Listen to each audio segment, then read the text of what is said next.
My name is Bonaventure. Welcome to our commercial class. Today, we are going to look at a topic known as urgency. In the urgency,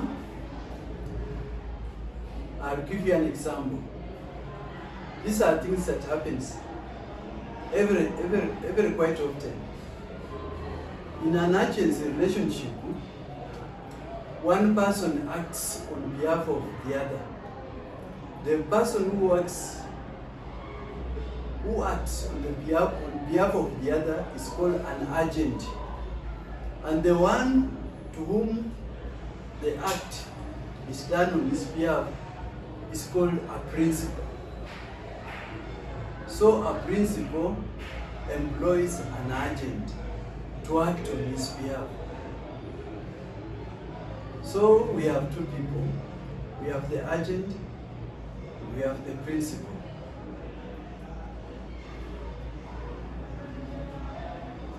And I'm going to tell you the ways in which principal and agent relationship may arise. It may arise this way. Agent relationship may arise in this way. People may come up, sit, have a cup of tea, and agree that this one will act on behalf of the other one. The other one will be the principal, this one will be the agent. It may happen that way. Also, agents may be implied. For example, if a businessman has been sending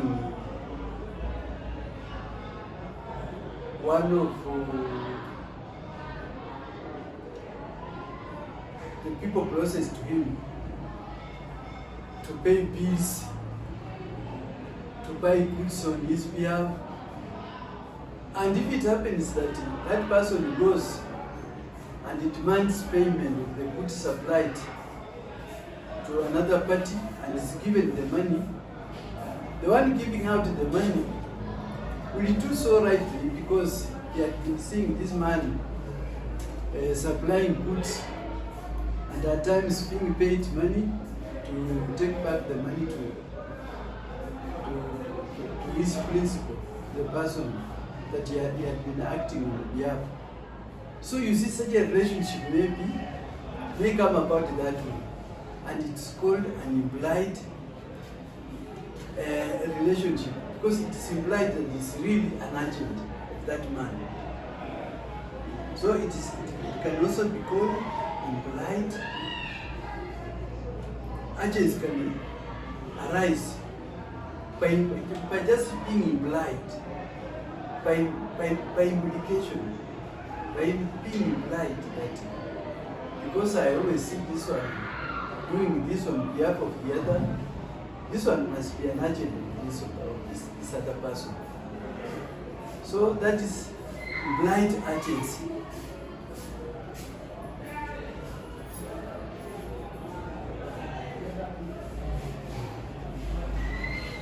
Also, maybe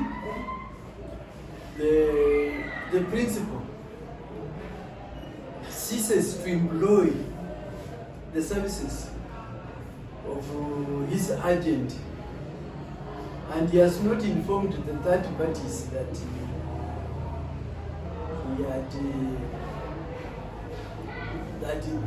agent, that he had stopped him from acting on his behalf. And if that person goes and demands payment of goods supplied or services supplied to the other person, or services rendered to the other person, then if such a person is given the money, the principal cannot come up and say, oh, I've already sacked that person from my employment. Yet it will not inform the third parties about the act, about what he did to that person. Because if you sack your employee, you notify people dealing with you that from now on, such a person, if he comes to you and demands money on my behalf, don't give him, because he's no longer my employee. You have to tell the third parties to know it. But if you fail to tell them, then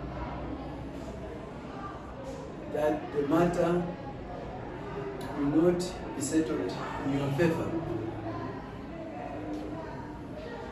Therefore, agents, maybe by express, it may be just a verbal agreement. Agents also may come by implied agreement that this person has been acting on behalf of the other. Agents may also arise due to necessity. For example, somebody has a lorry, and the lorry has always been hired. And maybe people come and want to hire the lorry, but the owner is not there. And this man is going to pay good money. And this man is known with the employees of these people, of this principal. Although he had not taken them as his agents, but because of necessity, he wants maybe to ferry some logs to some place, and he has no lorry. An employee may volunteer and say, okay, how much are you going to pay? I'm going to pay so much. Okay, sign me here. After delivery of your goods to where you are sending, and then I will come to collect the money. So when the principal comes and says, who gave permission for my lorry to be taken by so and so to go and ferry logs to such and such a place? This man will say, of course, he promised he will pay me such amount of money after delivery. Or even he gave me cash, and here is the money. So this one will not blame his employee that, you should not have done that, you should have rang me. And yet that man, the employee might have known that maybe in case he does not act quickly, this other man will go to another person who has a lorry, and his employer will have lost the money. Because that lorry is there to serve people.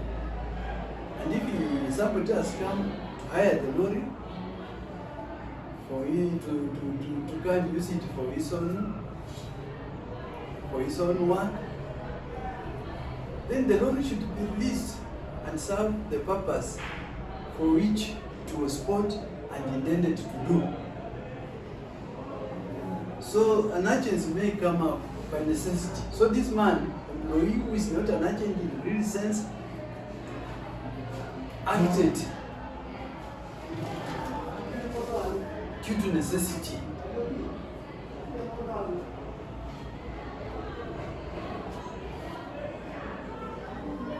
Also,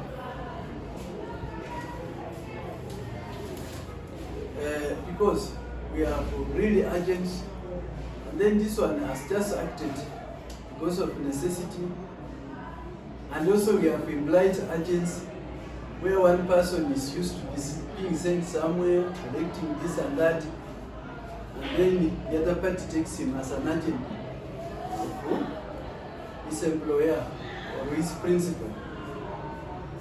But we also have types of agents. We have others called brokers.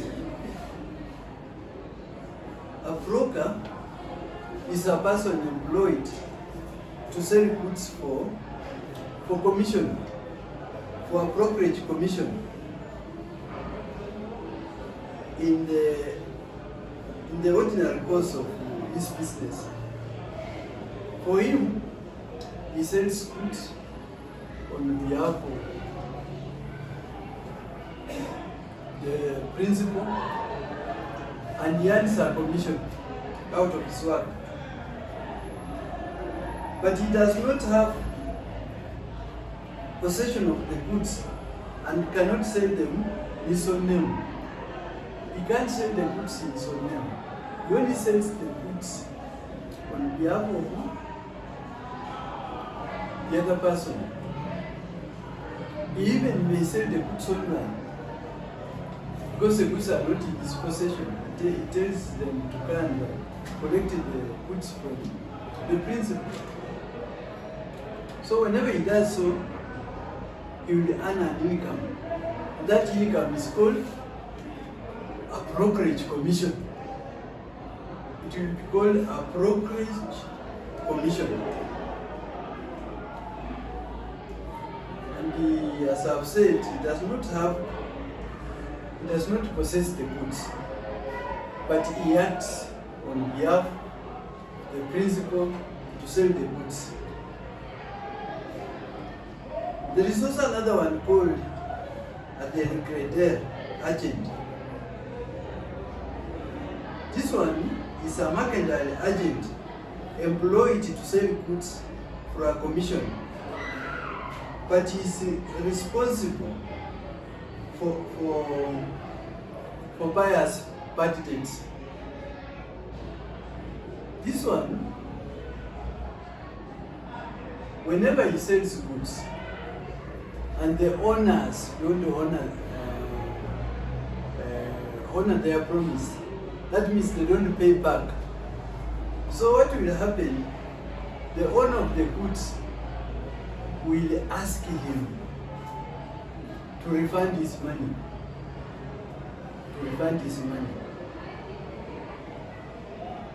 Unlike in the brokerage business, because this other one does not hold the goods, he only sells on the behalf of the other one, and he, after selling, is paid a commission, and it's up to the other one to collect the money. But in this delecretaire agency, if this man sells goods and the other one, the person that he has sold the goods, if he doesn't pay back, then he will have to refund the money to his principal, because he promised to pay the principal the event that the buyers procures goods and do not pay for the goods. He said, please, I'm asking you, when I tell you to sell somebody goods, and if that person does not pay, I will pay myself. And then once he has agreed that way, and it happens that the other person does not honor his promise, then his principal will ask him to pay back, to pay the money himself. Yeah, and that is actually a delecretaire agent. It's that way. Because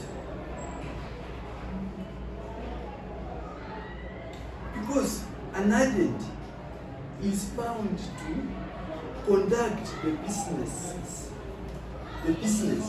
of his principal according to the directions given by the principal.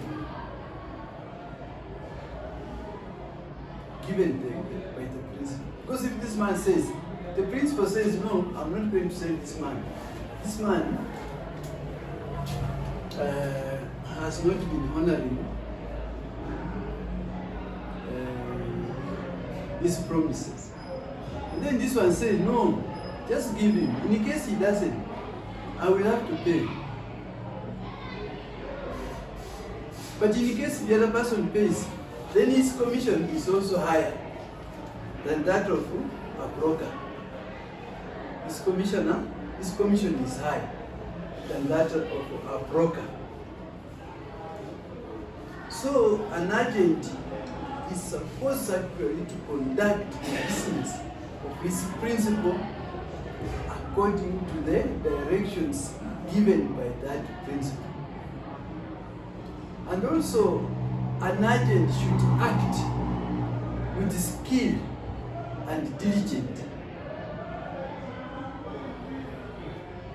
He should not actually, he should act with skill and diligence like any other person, or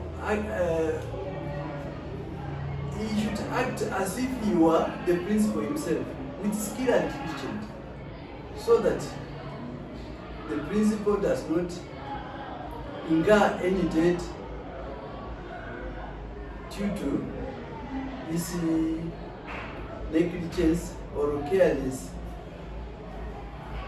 assumptions.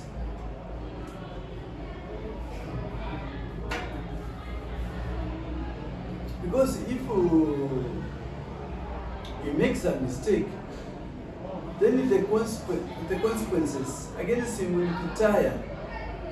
He will have to pay back out of his pocket due to his negligence.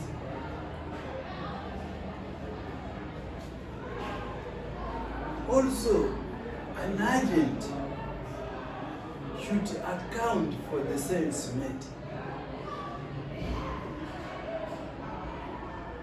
He should not be engaged in the business of cheating his principal. He should account properly what he has sold and what he has not sold.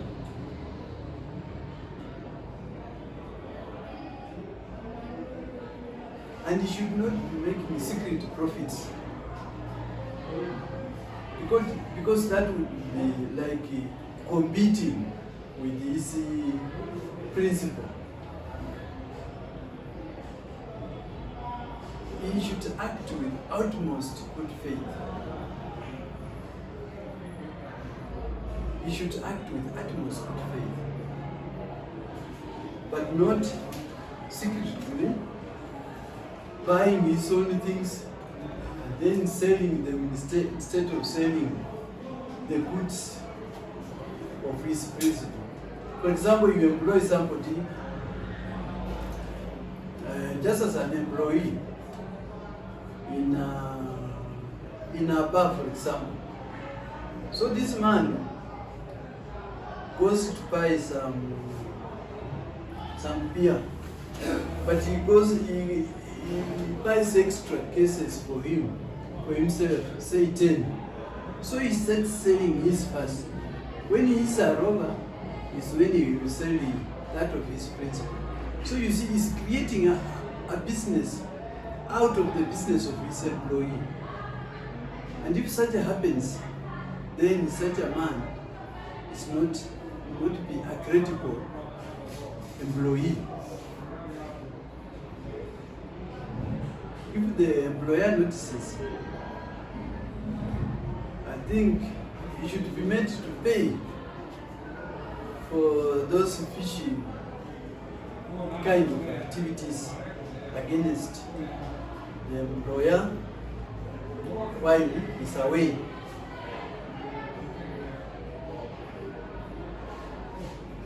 Therefore,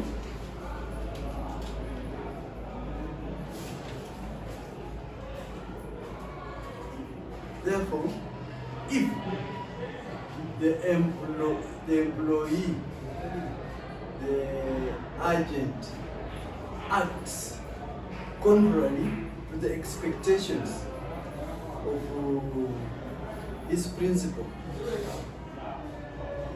then the consequences would be dire against such an employee. And an agent also can be stopped. For example,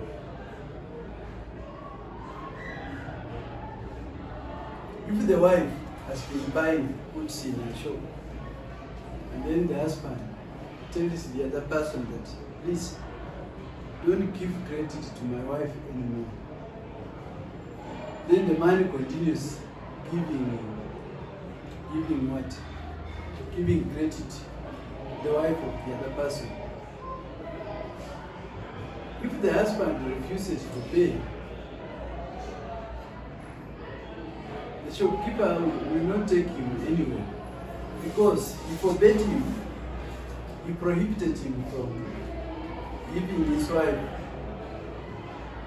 credit anymore, because perhaps he has given his wife the money to be buying in cash. Why should he buy with credit? So an agent can also be terminated in that way.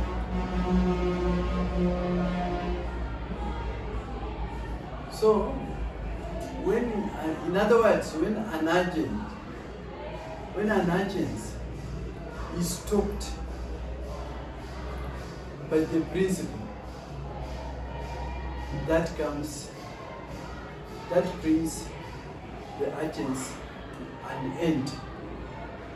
So whoever was acting as an agent to that principle and prohibition notice has come, then that person ceases to be an agent. So my good students, read further this topic of agency, and until next time, let's meet again the next topic. Bye bye for now.